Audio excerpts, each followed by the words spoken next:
من از نسلم که آفتاب را اول دید، نام مرا در سنگ به ستون نوشتم. از دیار یاریان و از سرزمین نور، از کجا قیومر سویم شد آمد بزون.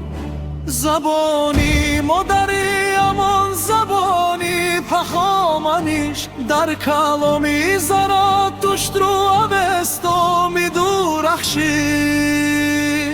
از کوروش بزرگ تا داریو اسکندر، در میدان جنگ ناممان میلرزید سر و سر. بختر سوخت خراسان مرزی مردان و شر، سپیدامن و فرخزاد بودند سپر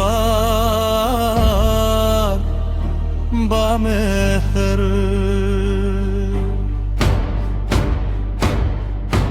وقت جهان در تاریکی بود مشمع فرنوختم، با رودکی فردوسی آسمان را گفتم.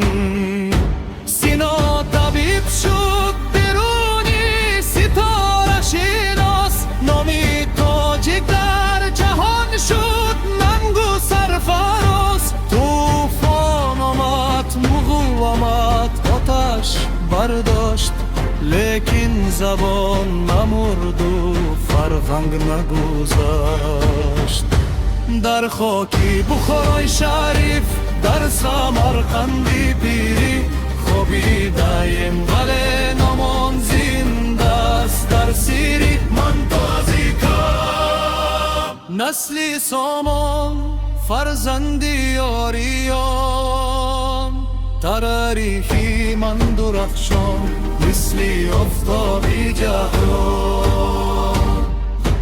از پامیری سربلند تو بخشو سیر دریا، یک خون یک زبان یک وطن من تازی کم.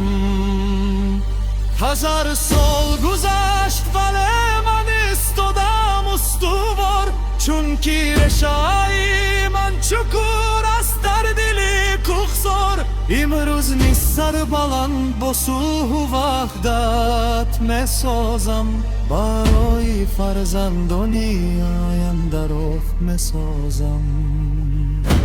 در خاکی بخارای شریف در سمرقندی پیری، خوبی دایم بله نامان زنده است در سیری. من تازی کم نسلی سامان فرزندی یاریان، تاریخی من درخشان مثلی آفتابی تابان.